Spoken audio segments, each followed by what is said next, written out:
fría madrugada de invierno, el sosegado sueño nocturno de la Rinconada fue interrumpido abruptamente por el fragoso y desbordante ruido que provocaban las olas del mar, que a minuto en minuto aumentaban su magnitud y amenazaban con zozobrar las precarias viviendas situadas a pocos metros de la playa. Ante el apremiante peligro, muchos pobladores decidieron escapar hacia los cerros más elevados que se levantaban a sus espaldas, como verdaderos murallones carceleros de la ensenada. Algunos dueños de las pequeñas embarcaciones que estaban ancladas en el escuálido espigón decidieron desamarrar sus naves y remolcarlas a viva fuerza hasta los pocos lugares seguros que conocían en esa geografía rústica. Otros, en cambio, tomaron la providencia de abordar sus pangas y hacer funcionar los motores para enrumbarse a alta mar. Entretanto, las mujeres y los niños, en medio de despavoridos gritos y chillidos, arrastraron nerviosamente cuesta arriba sus pocas pertenencias. El enérgico oleaje había alterado todo, incluso hasta los perros chuscos que ladraban sin cesar y daban prolongados y temibles alaridos como presagio de una inminente catástrofe. Los pobres moradores estaban habituados a vivir cíclicamente dichos fenómenos naturales que acechaban y trastornaban su calma. Pero ese amanecer fue diferente, pues el oleaje resultaba ser el más turbulento y extremo que habían vivido desde hace muchos años. En los pescadores antiguos existía la arraigada creencia que esas temibles sacudidas del mar estaban ligadas con malos augurios, con fenómenos extraños, con la premonición que algo muy grave iba a ocurrir en el entorno y en sus existencias menesterosas. Los vecinos recordaban que en estaciones lejanas, cuando existía a 2 kilómetros al sur de la aldea una cárcel de reos comunes, que posteriormente fue utilizada como campo de concentración de presos políticos, asoló una siniestra marejada que provocó grandes estragos, la que a su vez dio inicio a numerosas paradojas que no tenían ninguna explicación. Entre tantos casos inverosímiles, se contaba la historia de un joven que al bañarse en la playa le nacieron múltiples burbujas por toda su cara, lo que lo obligó a cubrir su rostro con un pasamontaña y unas gafas de sol para no asustar a la gente y no sentirse ridiculizado. Decían que los tumores continuaron multiplicándose hasta plagar su espalda completa. A los escasos meses, la totalidad de su cuerpo estaba recubierto con horribles tumores. En otra temporada, una mujer que ingirió una jaiba cruda, encontrada ahí en la orilla de la playa, de manera increíble quedó embarazada. Todos se preguntaban cómo había ocurrido este caso insólito. La misma protagonista explicó que al poco rato de morder el crustáceo sintió algo raro y doloroso en su boca. A los días comenzaron a salir de su lengua y la parte interior de sus mejillas microcósmicas crías del animal. A partir de ese incidente, la martirizada mujer no paró de parir jaivas por su boca. También era muy conocido en la comarca la experiencia vivida por un grupo de pescadores que chocaron su embarcación con algo que al principio no podían determinar si era una ballena muerta o una medusa gigante. Cuando la nave se acercó al animal extraño, uno de los pescadores se inclinó sobre la borda, intentando enganchar al ser para subirlo. En cuanto el gancho de acero se clavó en el cuerpo gelatinoso, surgió de él un tentáculo enorme que atenazó a un hombre del cuello y se lo llevó a las profundidades marinas. Estos desconcertantes fenómenos se repitieron una y otra vez. Los abuelos decían que todos esos males ocurrían como una consecuencia de los sufrimientos experimentados por muchos hombres y mujeres que vivieron los peores días de represión en el campo de concentración que ahí existió, cuando el aire estaba envenenado y no había espacio para la razón. Por eso aseveraban que las grandes olas son presagios de crisis y revueltas. Tenían razón, pues el mar es generoso y bello, pero puede ser cruel e irritarse inesperadamente cuando el hombre tiene su corazón astillado, reseco, escarchado, agrietado, entumecido, rocoso, desértico, encadenado y oscuro. En cualquiera de esas coyunturas, sus olas pueden cargar augurios funestos, monstruos, pesares y la muerte ineludible, en contra del infame que mancilla sus aguas. Si bien la mayoría de los nuevos pobladores eran renuentes a aceptar esa creencia, aún así demostraban respeto por los pensamientos de los viejos pescadores. Por lo demás, no era ningún misterio que una marejada de gran magnitud podría en riesgo sus chozas levantadas con tanto sacrificio en ese vasto terreno del que se habían apropiado hace 5 años atrás, cuando llegaron a la cercana ciudad dorada desde el sur del país en búsqueda de trabajo y de nuevas expectativas de vida.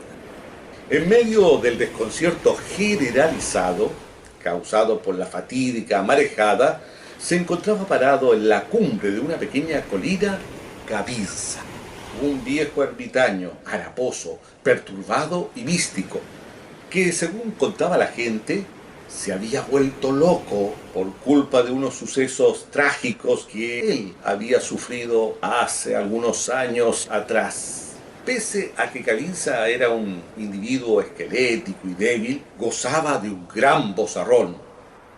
De día y de noche andaba dando voces incoherentes en la playa y en los cerros. Era inequívoco que su mente vivía extraviada en los laberintos de la cerrazón.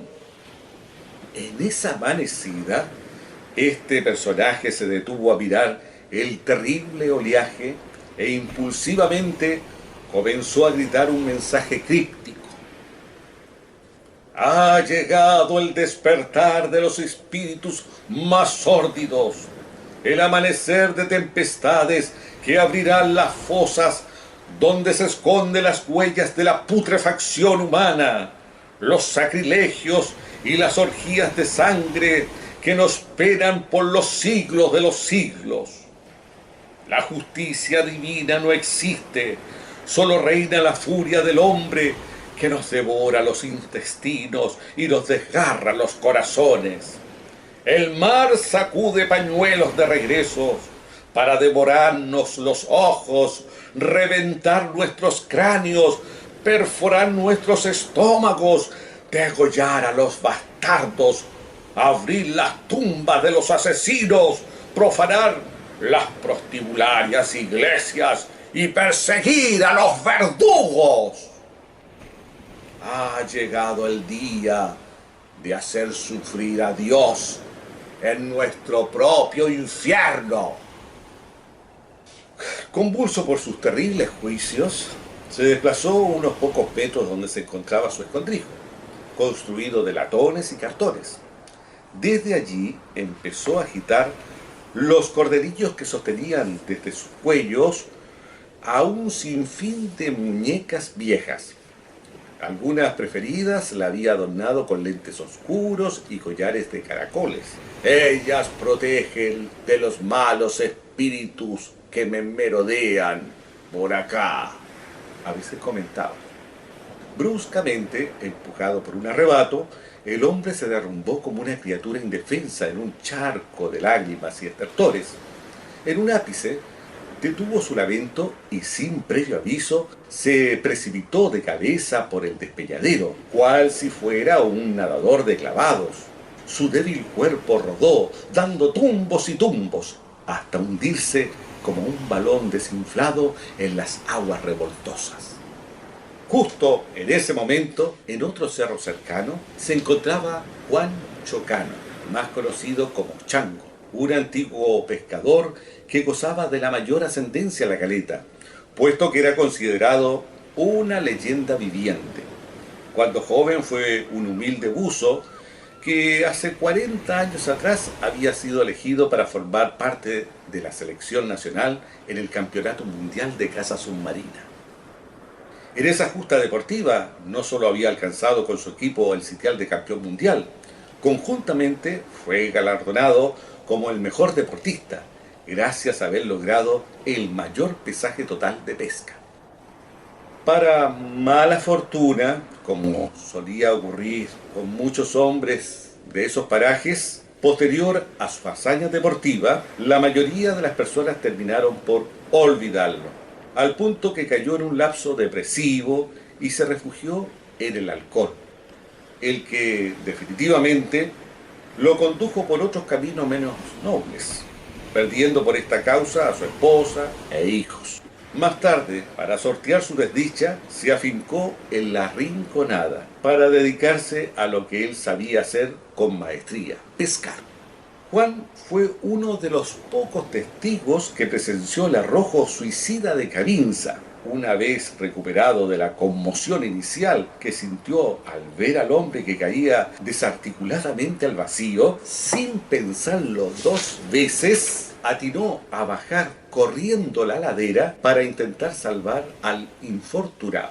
Apenas Cavinza cayó a las aguas, ésta lo atraparon con sus vigorosos y desarrollados brazos salobres y se lo llevó.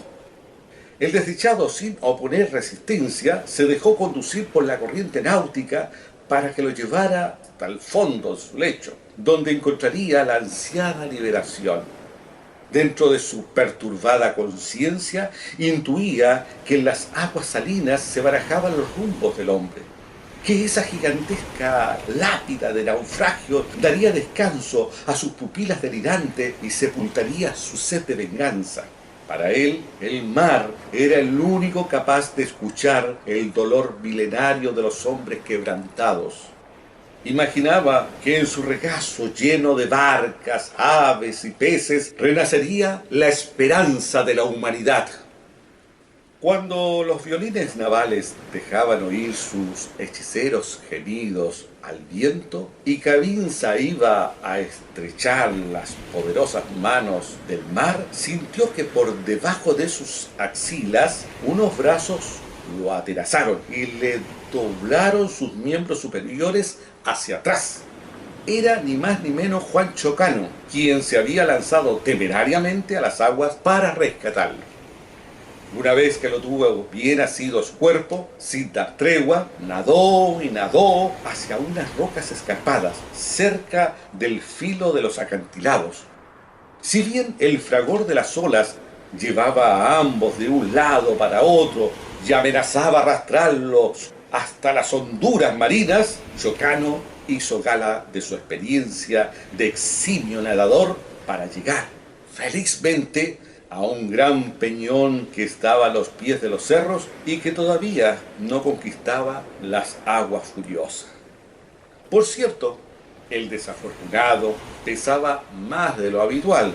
En un último esfuerzo, Chocano lo alzó de las aguas y lo extendió con mucha dificultad en la pequeña planicie. A pesar de su estado calamitoso, el infeliz aún estaba vivo. Respiraba entrecortado. De inmediato le levantó la mandíbula inferior e inspiró profundamente. Con premura puso su boca sobre la boca y nariz del agonizante y sopló suavemente hasta que vio inflado su pecho. Luego dejó salir el aire y así repitió varias veces el procedimiento hasta que por fin Cavinza abrió los ojos, vomitando todo el agua que había tragado. A Juan el alma se le vino al cuerpo al ver cómo su amigo, poco a poco, se recuperaba, pues no en vano era la persona con quien había intimado más desde que llegó a esa caleta, hacía más o menos 30 años. Posterior a ese angustiante aprieto, Los dos quedaron tumbados en la arena hasta quedarse dormidos en ese recodo que había junto a los abruptos cerros durante muchas horas. El sol se había retirado y los dos pescadores postrados seguían respirando la brisa salada que les traía el oleaje bravo de luna llena. Entonces el mar, que no sabe de sueño y vigila el anochecer, se acercó tiernamente a ellos, los quedó mirando y al verlos huérfanos en medio del temporal, se compadeció. Por un mágico lapso el océano amainó el rugir de sus olas de crestas gigantescas y en un abrazo maternal los acunó con el canto de los peces y las gaviotas. Sin pestañear un segundo, la gente siguió toda la noche una tensa vigilia, hasta que la siguiente amanecida las aguas volvieron a una calma transitoria. Sin embargo, nadie se atrevió a dejar los cerros protectores, pues sabían que las marejadas eran traicioneras y podían durar muchos días. Una vez sereno el panorama, una decena de hombres decidieron bajar a la ensenada para rescatar sus instrumentos de trabajo y pertenencias. Cuando llegaron al descampado, se percataron que prácticamente todas las frágiles casas estaban tumbadas. Algunos muebles habían quedado desparramados en diferentes sitios y de otros enseres nadie sabía su paradero. Los nacientes rayos solares golpearon de lleno en el rostro de Juan, quien se despertó lentamente de su letargo. Una vez que se restregó los ojos con sus manos, miró hacia la playa y se percató que las aguas habían amainado. Se levantó y atisbó al grupo de hombres que incursionaban por algunos rincones de la costa. Después de mirar de reojo a Cavinza, quien seguía durmiendo profundamente, se desplazó hacia el litoral para recobrar su arpón y red que había olvidado en su acción precipitada por trasladar al Neptuno, su bote, hasta el pico más elevado. Buscó y buscó, pero para su desgracia, por ninguna parte halló rastros de sus herramientas. Bueno, casi sin darse cuenta, cruzó aproximadamente 200 metros al sur de la playa, hasta que llegó al viejo cementerio del buque fantasma. Este era una aglomeración de rocas puntiagudas donde decenios atrás encalló una nave de carga que misteriosamente llegó sin tripulación y sin alguna pista de su procedencia. Ninguna autoridad de la época se preocupó mayormente del acontecimiento, y desde ese tiempo la embarcación permaneció enclavada entre las rocas que bordeaba la ribera. Año a año, su estructura iba gradualmente desintegrándose, hasta quedar convertida en un mediano esqueleto de hierro, un mohoso cadáver del que fue el estribor del buque. Cuando Chocano daba un vistazo al sector, de pronto detuvo su mirada en un monte de piedra que hacía de natural rompeolas. Precisamente allí, entre un montón de peñascos, se dejaba entrever una cadavérica mano. De inmediato se acercó y con un palo que encontró alrededor comenzó a remover las piedras y la arena, hasta que asomó un brazo completo de una persona, que por las características de su piel era indudable que el fallecimiento le sobrevino hace muchos años. En esa álgida tregua, el pescador quedó boquiabierto por el macabro hallazgo. Con miedo, no se atrevió a continuar la tarea de desenterrar completamente al individuo que presumía había sido sepultado en dramáticas ocurrencias. ¿Qué hago? ¿Me voy de este rincón o sigo excavando? Parado allí se preguntaba. Menudo susto se llevó cuando de manera inesperada reapareció por su espalda Gavinza, clamando palabras turbias. Las aves sombrías se alejan en una espantosa estampida hacia los abismos más hondos de esta tierra, con sus garras y picos manchados de sangre. Los cuerpos de los hombres y mujeres quedan azotados y descuartizados en la playa por el puño atroz de la angustia. No hay amaneceres nuevas ni lunas venideras para los difuntos y los hijos del martirio. El sepulturero ha jubilado y no hay quien lo reemplace en su funesta misión. La cabeza inocente rueda dando saltos por el cadalso más horrendo del mundo. Las mujeres y los recién nacidos, arrodillados, imploran ayuda al Dios que arde en llama junto a su reino imaginado en la hoguera tirana. La locura se mira en el espejo del luto y se burla de la sumisión de los vencidos. Trafica con el rencor y siente un placer morboso por el delirante calvario. Tal vez los ángeles dorados nos señalen con sus garras de aves rapiñas cuál será nuestra trayectoria fatal. No hay que huir, no hay que horrorizarse por el horror, no hay que golpear en los portones de la justicia, no hay que perdonar al imperdonable, no hay que crear ríos de llantos estériles, no hay que clavar cruces de derrota.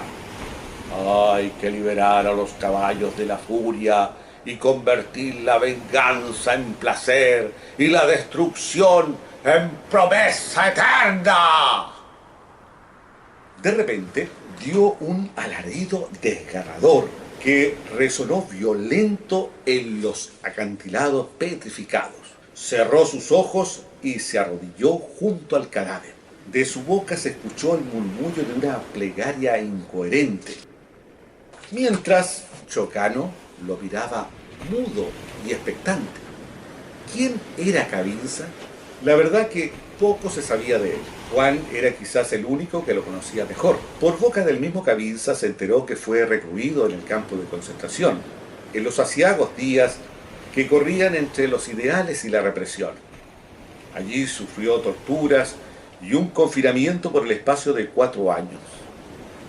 Posterior a su condena, trató de retomar su vida de profesor universitario, pero sus constantes y fuertes dolores de cabeza y mareos que sufría le impidieron llevar una existencia normal. Un día decidió alejarse del mundo y vivir como un misántropo cerca del mismo sitio donde había sufrido los mayores tormentos de su vida. En cuanto realizó su breve ritual, el insano se puso de pie y miró con profundos ojos de tristeza a su compañero. Chocano se concentró en esa recóndita mirada y creyó comprender el mensaje silencioso que intentaba transmitirle su camarada. Era indudable que algo debían hacer por ese despojo humano. Sin que mediara ninguna palabra entre ellos, se arrodillaron y con sus manos comenzaron a escarbar la arena y a desalojar las piedras que cubrían al muerto. No les fue difícil, ya que el líquido elemento se había encargado de hacer gran parte del trabajo. Al poco rato, el cuerpo quedó al descubierto. Estaba enrollado en una vieja manta. La fosa medía un poco más de 1,5 metros de ancho y 1 metro de profundidad. Al parecer, la sal que impregna la arena conservó intacto el cuerpo con la ropa que llevaba puesta y con los amarres y vendas con que fue llevado a ese punto. Las claras muestras de numerosos impactos de balas y los casquillos que rodeaban los restos acusaron a los mandos militares de aquella época. Los pies y las manos estaban atados. Parecía un hombre relativamente joven, de mediana estatura, vestía jeans y una camisa a cuadros. Tenía claras lesiones en su frente y un gran agujero negro en el techo de su cabeza. Su boca la habían taponeado con muchas algas marinas y piedrecillas. Juan, conmovido por la escena, hurgó con sus manos temblorosas los bolsillos de la vestimenta del muerto, con la esperanza de encontrar algún objeto que le permitiera tener una pista de su identidad, pero no halló nada. El cruel sacrificio que presenciaban despertó de manera instantánea en la mente de Cavinza fantasmas y monstruos pretéritos que hasta esos días mantenía latente en su trastornada mente. ¡Sangre mía! ¡Sangre mía! ¡Sangre del alba! ¡Sangre de la luna partida! ¡Sangre de roca muerta!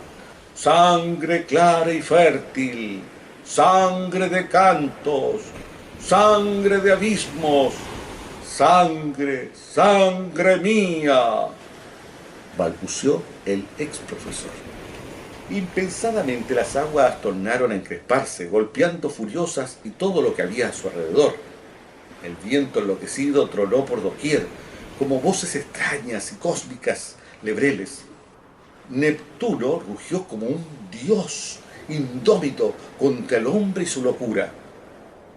Su grito ensordecedor descubrió toda la bronca que sentía contra el tormento de los inocentes.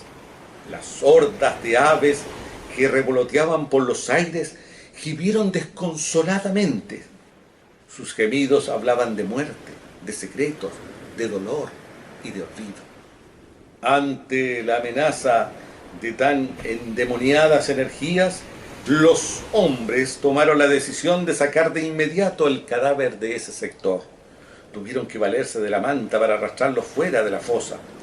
Con denuedo, lo levantaron en vilo y comenzaron a subir dunas arriba. Mientras el piélago amargo volvía a estremecerse, los hombres hacían todo el esfuerzo para no perecer en sus hondos limos llenos de alimañas infernales. Después de mucho batallar y de sortear más de un traspié, los hombres lograron llegar jadeantes con el difunto hasta la casucha de Cavinza, ubicada en una loma. Quizás era la zona más empinada y protegida de la bahía. Una vez de recostar al muerto en el piso, se sentaron en la arena y respiraron aliviados. A todo esto, la geografía volvió a conmocionarse y a colmarse de un griterío humano. Las mujeres, más nerviosas que nunca, espantadas por la réplica de la marejada, comenzaron a obligar a sus maridos para escapar definitivamente de Rinconada. Unos pocos vehículos de particulares que pasaban eventualmente por la carretera solidariamente comenzaron a transportar a las personas que clamaban ayuda. Otras familias decidieron caminar con sus chiquillos y crías a cuestas hacia Ciudad Dorada. Algunos inválidos hacían la ruta en sus sillas de ruedas o apoyados en sus muletas, rogando que un alma piadosa los ayudara en sus desventuras. A mediodía, el mar había crecido tanto que terminó por hacer desaparecer a la caleta entre las desquiciadas y babosas aguas. El espacio parecía un verdadero sepulcro marino. Exclusivamente unas minúsculas rocas quedaron como efímeros vestigios. Allá arriba quedaron los dos hombres, solitarios y aislados, como náufragos en una isla perdida. Al centro de ese yermo sepulcral, Cavinza se alzó pesadamente, al instante miró taciturno en lontananza y clamó: «Maldigo las pestilencias de la humanidad, maldigo las manos sucias, maldigo los cuerpos limpios, vírgenes y pulcros, maldigo los rostros brillosos, afeitados, lustrosos, finos y maquillados, maldigo las patéticas y falsas sonrisas de complacencia, Maldigo las golpizas, las manoplas, los submarinos, las descargas eléctricas, los corvos, los yataganes, las quemaduras y la parrilla. Maldigo los uniformes planchados, las camisas almidonadas, las botas lustradas, las cabezas rapadas y el bigote recortado. Maldigo al Dios que se caga y echa pedos en medio del dolor. Maldigo la espera de mi propia ejecución. Sus palabras repiquetearon como latigazos sobre las espaldas de las areniscas vírgenes. ¿Qué pasa, Cabinza? ¿Qué quieres decir? El chango se atrevió a preguntar frente a tan desconcertante arenga. El hombre extraviado no lo escuchó. Su mente estaba en otro mundo. Enseguida se acercó donde estaba el cadáver. Rosa, hermana mía, por fin estás a mi lado. Hace tanto tiempo que no te veía. Hace siglos que no tocaba tus brazos y acariciaba tus cabellos. No te preocupes, nadie te encontrará. Estás muy lejos de las bestias. Nadie se atreverá a tocar tu cándido cuerpo. Tus manos volverán a tocar la guitarra que te regaló mamá. Y me cantarás suave, muy suavemente. ¿Sabes? Tengo a tu muñeca. Recuerdo que desde niña la querías mucho. Parece que te fuiste muy rápido porque la dejaste sola en tu cuarto. Yo la guardé. Mira, aquí está.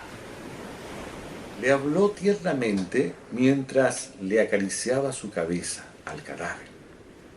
Acto seguido, en una acción rápida, se aproximó a una muñeca grande que colgaba del cuello en el cordel y trató nerviosamente de sacarla.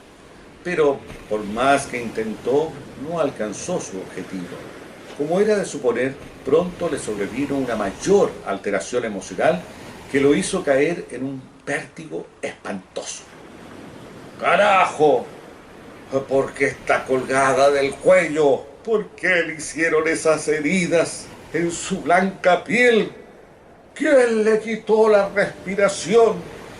¿Quién mancilló su corazón? ¿Dónde se esconden esos cobardes birros que envenenaron sus sueños? ¡Qué odio más inmenso siento aquí en mi pecho! Delirante como dos tarros, y comenzó frenéticamente a golpearlos uno contra otro, hasta caer fatigado al piso. Después de una pausa, tomó aire. De inmediato, se arrastró por la arena hasta llegar a la altura del muerto. Le tomó una mano y quedó enfrascado en una profunda meditación. Cabinza, amigo mío, no sufras más. Quiero ayudarte. Chocano le habló pacientemente. Yo quiero que Rosa descanse. Cabinza respondió con ansiedad, mirando por primera vez a los ojos de Juan. Tranquilo, amigo, tranquilo. He esperado harto rato. Sí, te comprendo. Debemos hacerlo de noche, con luna llena. A ella le gustaba cantarle siempre a la luna, a la luna. Sí, así lo haremos. ¿De veras? ¿Prometido? Sí, prometido. Ella merece una santa sepultura. Tienes razón.